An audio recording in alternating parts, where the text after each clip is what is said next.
thing I'm gonna make with this fresh ground spelt flour is some biscuits. And before I make biscuits, I need to make my baking mix, which I have. My recipe is actually just for an all-purpose flour, but I've used it before with whole wheat flour and it's been fine, so I'm gonna try it with the whole grain spelt flour. So it's 5 cups of flour.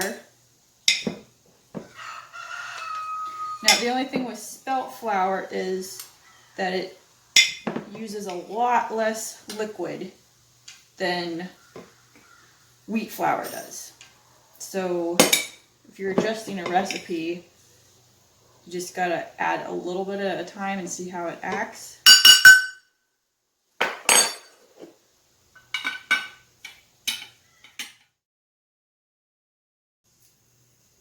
Okay, and then we need 1/4 cup baking powder.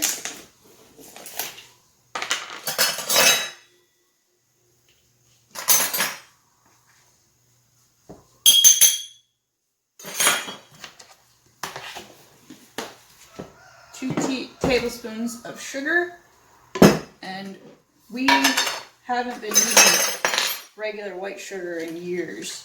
We use either evaporated cane juice or maple sugar for a granulated sugar. 1 teaspoon of salt.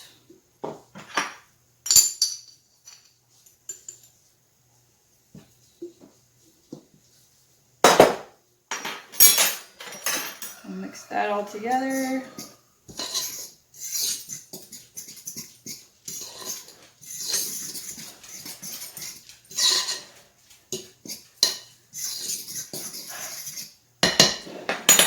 Into that we'll cut 1 cup of butter.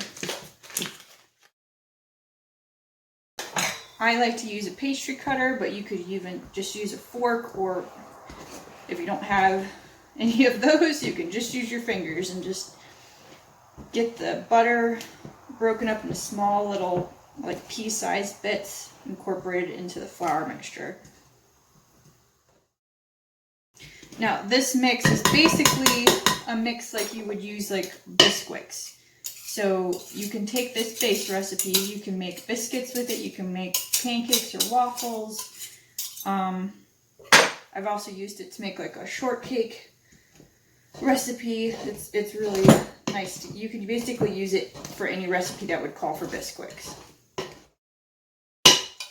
At a certain point in this process, I get irritated with the pastry cutter and I just move to my hands to make sure it's all completely broken up.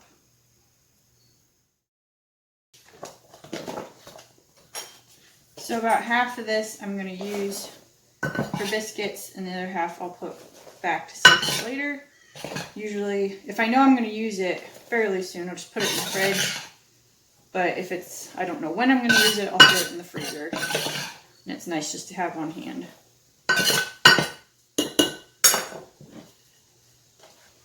So actually, keep that. And then a little bit more.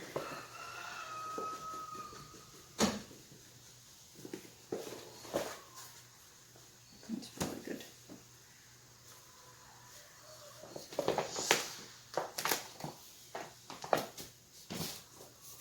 So then I'm just going to be making drop biscuits because I'm lazy.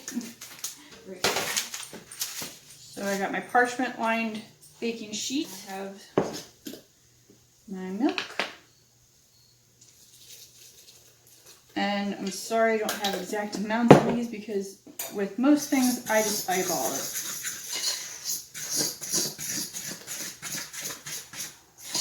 And if you add too much liquid to it, you can just add a little bit of the mixture back in to thicken it up a little bit.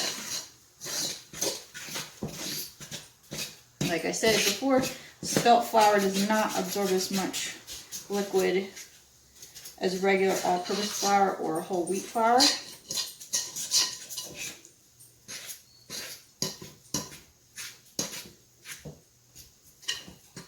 it's also a little bit more delicate. So it does have gluten in it, but a lot of people are able to tolerate it a little bit better than just regular wheat.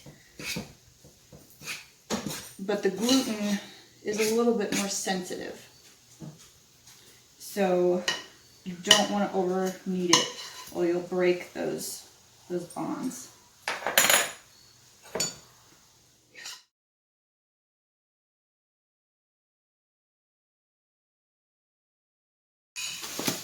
And then these will go in the oven at 350, and I would check them like every 10 minutes.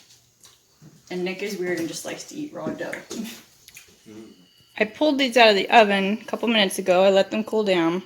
The one thing I don't care for when you're doing whole grain baking is that the flour is already brown, so it's hard to tell when your items are done because they're already brown. But they're firm on top, and there you can see there is some darker browning on there. So now I'm going to cut one in half to see how the interior looks.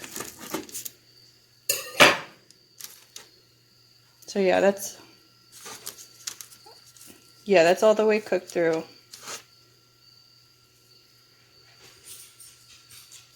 I'm concerned about, like, is it too dense? You want it to be the right texture.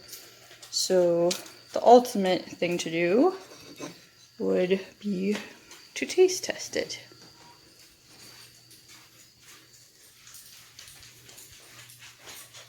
Eat this. You got butter on it? No. Well, this is not focusing. Okay.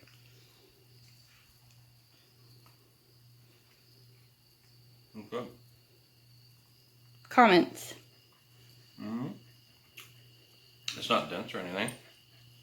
How's the flavor? Flavor's real good. So, thumbs up? Need some butter, but yeah. Thumbs up? Okay. Okay, good.